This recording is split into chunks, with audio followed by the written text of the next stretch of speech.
Hello there, and welcome to another edition of Citizen Academy's Spaceship Analysis. Today we have a special treat for you, the P-52 Merlin, which just came up on sale a couple of days ago. And I think that was on July 24th. And the current price is only $20. So this is really inexpensive for a Star Citizen spaceship. So let's get right to it, shall we? Starting off with the dimensions of the Merlin, she is 12 meters in length, or 39 feet 4 inches, and 2.5 meters high, or 8 feet 2 inches. And with the wings folded, she is 4.3 meters wide, or 14 feet 2 inches. And with the wings extended outward, according to my calculations, it's around 6.5 meters wide and 19 feet 8 inches. So as you can see, this is a fairly small ship. And I'll be talking a little bit more about the size of the ship later on. Now let's get into what kind of hardware she has. The Merlin has 2 Hammer propulsion HM4 engines, size TR2. That is sort of a lighter weight engine, not extremely powerful, but not that bad either. She also comes with Hydra propulsion M116 thrusters, size TR1s. Now, these are fairly tiny thrusters, but there are 12 of them on the Merlin, which means this ship is going to be very maneuverable. And if you look at the very end of the nose of the Merlin, where that little arrow thing is pointing, there are 4 thrusters right on the tip, on the very top and bottom, and directly to the left and right. So it's going to be interesting to see how this thing maneuvers with thrusters in that configuration on the very tip. Now for weapons, this little ship packs quite a punch for its size. It's got on the nose a Kruger T-19 Tiger Strike nose cannon, size 2. And again, that's not a very huge cannon, but still it can pack quite a punch. And on the ends of each wing, it has a pair of Bearing M3A laser cannons, size 1s. And again, these are along the smaller size for laser cannons, but still pretty formidable. And also keep in mind that this is not meant to be a heavy-duty fighter like the Redeemer, for example, which is just bristling with armaments.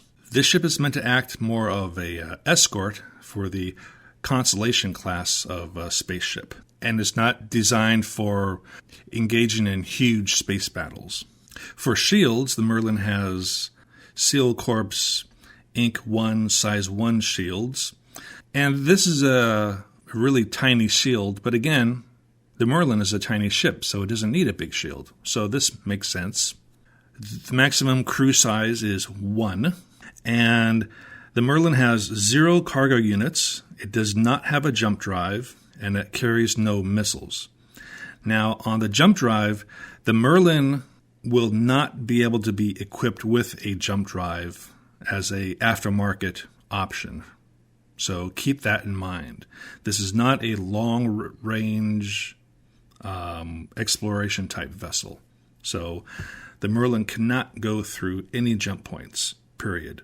So now I want to talk a little bit about what I see as some of the design influences for this ship. And as I was looking over this ship, it became obvious to me that the Merlin was very much influenced by automobile designs.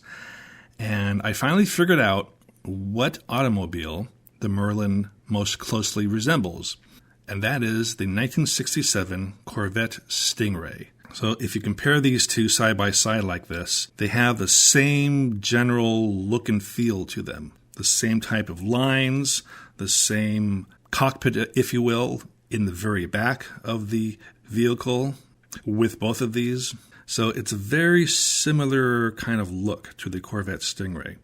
Also, the lights on the Merlin, the ones on the wings, which you see here, these appear to be influenced by modern automobile headlights. For example, in this case, these closely resemble the Lexus IS 350 headlights. Also, on the nose of the Merlin, you have these lights here on either side, and I did a little bit of looking around on the internet, and these are of a similar style to those found on the Audi R9.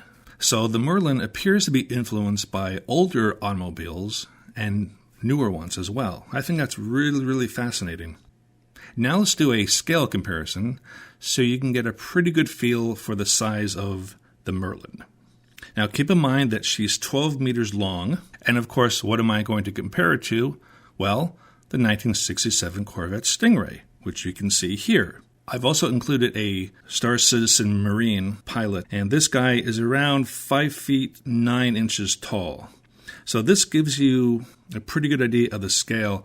It's a pretty darn small ship. Furthermore, if you compare it to the length of the Mustang, which is also considered a fairly small ship in the Star Citizen universe, well, the Mustang is 18 meters long compared to the Merlin of 12. And you can see here in this comparison that the Merlin is a pretty darn small ship. Now, this makes sense because the Merlin has to be attached to the Constellation class of a spaceship. So it has to be small. Also, consider the advantages of being such a tiny ship. While it's true that your armaments are not terribly significant, you're also a very small target.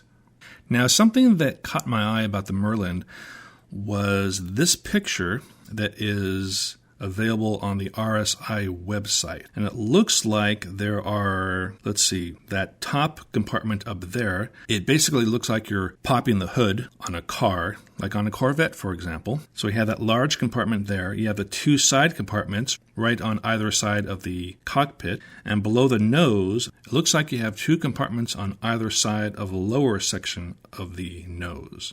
And those are all pointed out with these red arrows. Now, these are not for storage of cargo, because you remember the Merlin has a cargo hold of 0 units. But what these are for is these are for accessing the various components on your ship, which leads me to believe that you will be able to open these components and possibly swap out for other components, sort of like a modular system. But this is yet to be determined. So now let's hop into my hangar and take a little walking tour of the Merlin. And so here we are in my Revel and York hangar, and here she is, the P-52 Merlin. Very nice ship. Just do a little walk around the ship here.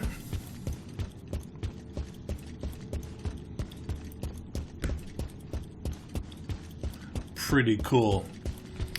One thing they did in the last update is, I don't know if you can really hear it very much, the footsteps are much louder. I don't like that. Anyway, so let's go over a few of the things we covered before. You see here, these are those 4 thrusters that I was referring to. So you have one here on the bottom, on the left and right hand side, and then one here on the top, right here. So a third of the thrusters, there being 12 in total, are all right here in the tip. That is going to make for some very interesting maneuvers. And here are those like headlights I was referring to before. The ones on the nose, and the ones over here on the wings. And these are those fold down wings right here. Pretty cool looking. I like the detail inside here as well. It's got all these numbers on here. Don't know what those numbers mean. And caution, looks like torque something or another. What does that say? Caution, torque, 1-150 in out. Makes perfect sense. I like those wires right there too. That's a pretty cool detail. Okay.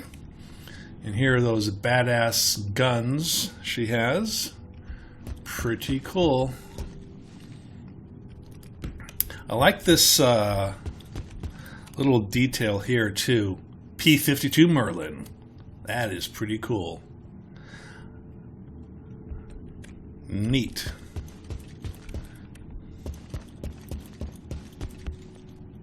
Even the detail on the landing gear here too is also pretty cool. Let me crouch down on the floor here. Get in a little bit closer. Whoops. Come on. Cooperate with me, you stupid keyboard. Look at all that detail inside there. That is pretty cool. Pretty neat. Alright, stand back up again.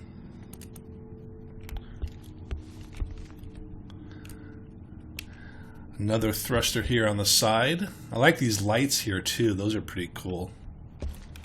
Oh, it has a little, you have to kind of turn your head sideways. Kruger.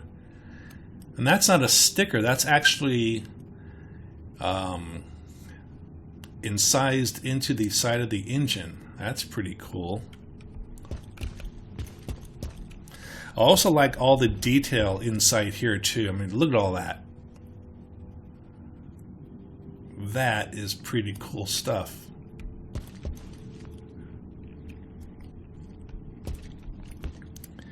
And I think down here, these two, it's either this here in the center or these two lower things here on the left and right are for releasing chaff if you're being attacked, so that their weapons impact on the chaff instead.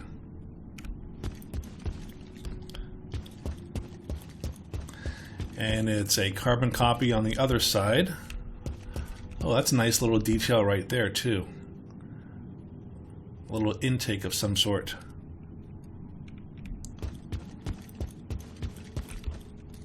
Pretty neat. So let's go inside, check out the cockpit. Go into a third person here. That is hot.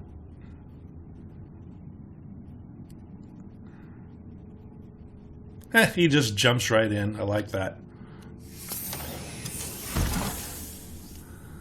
Cool.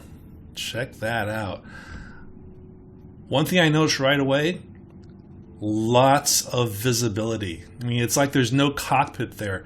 You have this little mullion right here, but that's it. It's all glass. So a very wide angle of view. I mean, I can see the back of my seat right there. That is pretty cool. Very nice. Very simple controls here on the left and right, and pedals down below. The display here, which is not on at the moment. Pretty simple. Let's go into third person view here. Those are those nice cannon in the nose section. That is a really cool detail. I like that a lot. That is pretty cool. Check that out. It looks like they have some non-textured items inside there. You can tell by the red inside there that hasn't been given a texture yet. So let's just do a 360 degree here.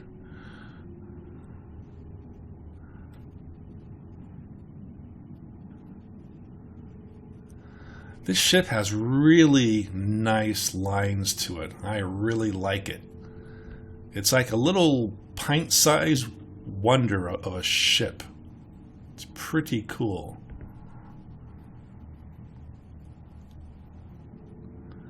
neat.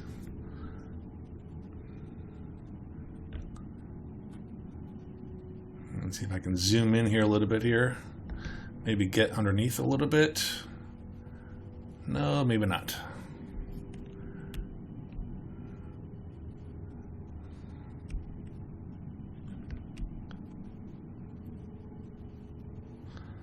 Oh, maybe a little bit here.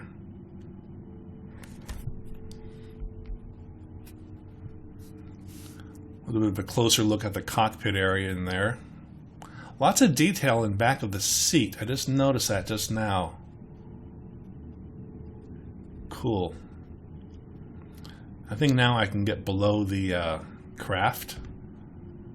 Now we're inside.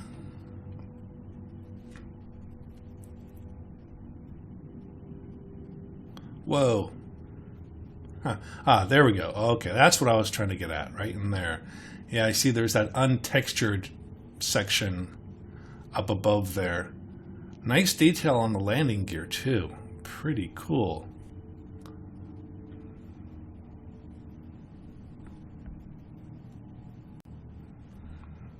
See if I can get inside here a little bit.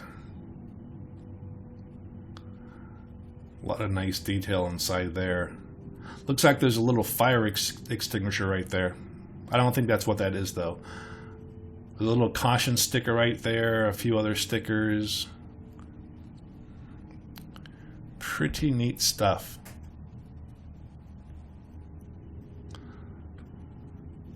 Okay, let's get out of this. Get back in the first person view, because that gets me kind of dizzy.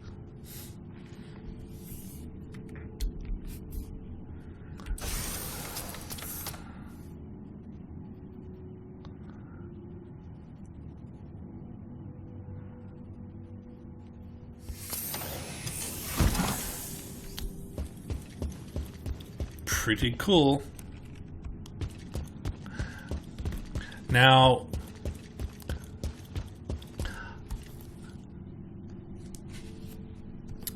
where is that piece of paper I had? Here it is. I did some calculations, and based on some questions I saw on the RSI website about whether or not the Merlin can fit inside the Freelancer MAX, which is right over there, because it's got a pretty big cargo hold. So I did some calculations because I did a review of the Freelancer MAX about a month or so ago. So if you're interested, check that out on my YouTube channel. But I did some calculations on the cargo hold. Now, I realize that the Freelancer MAX is being redesigned by CIG, but I don't think they would reduce the capacity of the cargo hold. In other words, they're not going to make it smaller. They might redesign the interior structure of it. You know, perhaps make it a little bit wider or a little bit taller, and you know, things like that. But on that video, I figured out the dimensions of the current Freelancer MAX. And keeping in mind that the Merlin here is 12 meters long from one tip to the next, the cargo hold in the Freelancer MAX is 12.8 meters long. And the width of the Merlin, it's pretty narrow, as you saw in the a little bit earlier in this video. But with the wings folded up, it could easily fit in, because in the Freelancer MAX it's 5.5 meters wide, which is more than enough to accommodate the Merlin. And the height is only 4.6 meters. No, excuse me, the height inside the cargo hold is 4.6 meters high, which is very easy to accommodate the Merlin. So the only issue would be the length. If it is able to fit, even in the new configuration, I figure it's going to be a pretty tight squeeze as far as the length goes. But as far as the width and the height, the Merlin would have no problem fitting inside the Freelancer MAX. Now, don't hold me to that. Don't leave me bad comments if it turns out that it's not going to fit inside the Freelancer MAX, but that's just my very, very crude calculations. So don't hold me to it. That's all I'm saying. Anyway, there you have it. The P-52 Merlin, a pretty cool looking ship. A nice little pint-sized wonder, as I say. Well, I certainly hope you enjoyed this video analysis of the P-52 Merlin. I'm really curious to see how this little tiny ship is going to influence the Star Citizen universe, because I think a lot of people underestimate this little craft. I think it's going to really impress us when the game is launched. Well, if you have anything you want to say about this video, please do leave me a comment. I'm always very active and I respond to pretty much everybody. And if you really want to show support for my Citizen Academy channel, please click on that little red subscribe button down below. Until next time, this is Citizen Academy, wishing all of you fame and fortune in the verse.